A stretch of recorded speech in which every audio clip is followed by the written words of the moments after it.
Hi, sixth graders. Welcome back. Today we're reviewing Unit 4, A-Day Part 2 on Ancient Rome. Our goals are to describe ancient Rome and its impact on the world. So a reminder of where in the world we are. We are here in New Orleans. We are learning today about Rome, which was located on the continent of Europe. And we'll learn that Rome becomes so big once it expands to its height that it covers Europe, the Middle East, and Africa, all of this area that I'm circling here. So Rome started as a monarchy. It had two kings who were ruling, but very early on, Rome transitioned to become a democracy. And so we're going to talk first about the Roman government as a democracy when it was called a republic. The Roman Republic started many of the ideas that influence America's government today. In the Roman Republic, citizens voted for people to represent them in government. So we talked about Athens, which was a direct democracy. That's when you vote directly on the issues.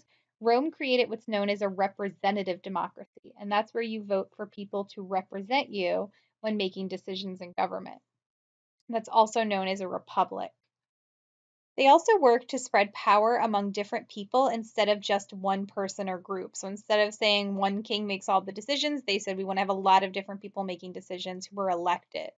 They had a set of laws that all citizens, including government officials, had to follow. And so Rome was a little bit more fair in that way, in that they had laws and everyone had to follow them.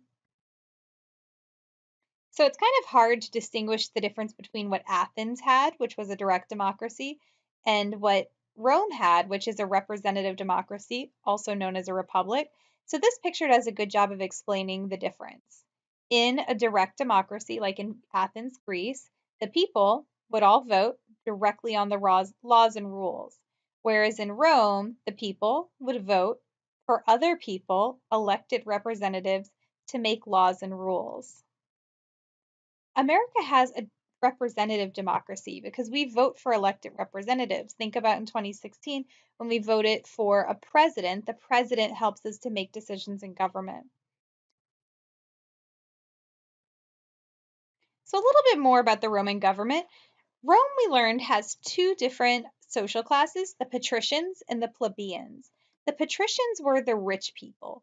Rome's wealthy patrician class had the most power in Rome. The lower class, known as the plebeian class, revolted, and they were given more power, such as the tribune and assembly. They also added the 12 tables, known as the laws, to ensure that all citizens were treated fairly under the same laws.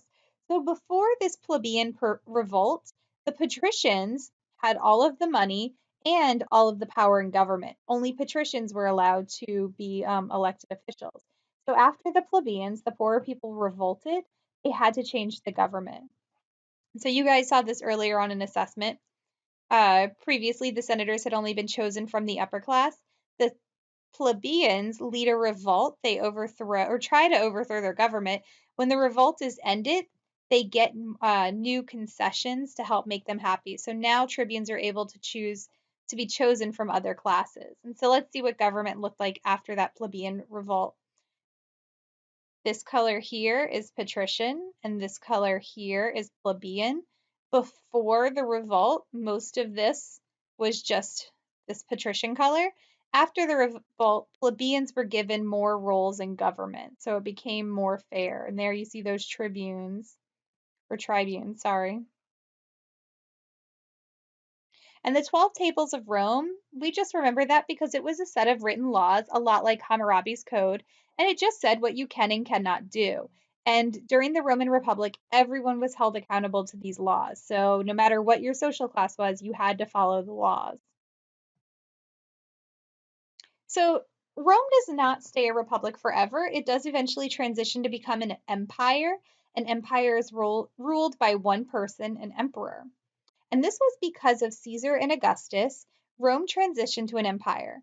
The Roman Empire was ruled by a single person, known as an emperor, and this led to 200 years of peace, known as the Pax Romana. This is a picture here of Augustus, also known as Octavian.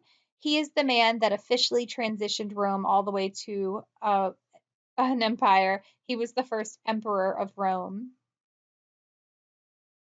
During the Roman Empire, a new policy known as bread and circuses began. This was when the Roman government gave the citizens free access to free food, particularly free bread, and access to gladiator shows where they could watch people fight each other to the death.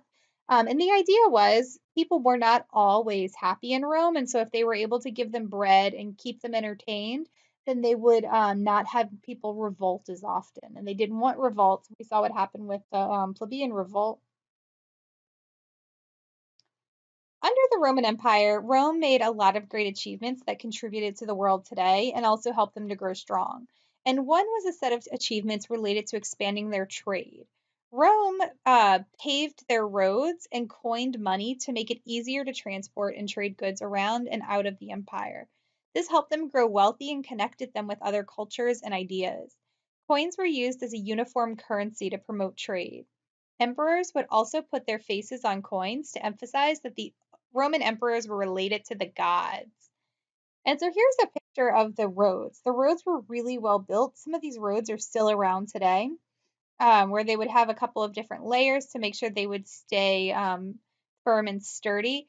These roads made it much faster to travel and easier to travel, and so more people came from around the world to travel through these roads and trade with the Roman Empire. It also allowed them to move their military much faster. Here's a map showing all of these really elaborate and connected road systems. If you followed these roads, they would all eventually lead back to Rome. And again, it allowed trade to expand. And these coins, we learned, did a couple of different things. One, they became a common currency. You could spend those coins anywhere in the empire and they would all have the same value. Roman coins also help to control the cost of goods because, again, your coin is worth a single value, and so you can use it to buy the same things anywhere within the Roman Empire. And finally, it increased the power of the emperors. And that was because it was believed that if your face was on a coin, it meant that you were a god. Previously, only gods were on there. So by putting the emperor's face on the coins, they were saying, I am as holy as a god. And so you need to treat me as a god and follow everything I say. So a little bit about the Roman achievements with architecture. Architecture has to do with the building of stuff. Rome perfected things like concrete, the arch, and the dome. This allowed them to build stronger buildings and structures such as aqueducts. And so here's an aqueduct here. This right here is an arch. These bricks have been made from concrete. And what an aqueduct would do is it would bring water from a higher area to areas that are not close to water. So it allowed people to move farther and farther away from river valleys. Another invention was the dome. So prior to inventing the dome, you see this domed roof right here. Uh, Ceilings had to be flat, and if you were going to have a flat ceiling, you couldn't make it very wide because a flat ceiling will just collapse. The dome strengthened the ceilings and allowed them buildings to be much, much bigger. We still use domes in some buildings today.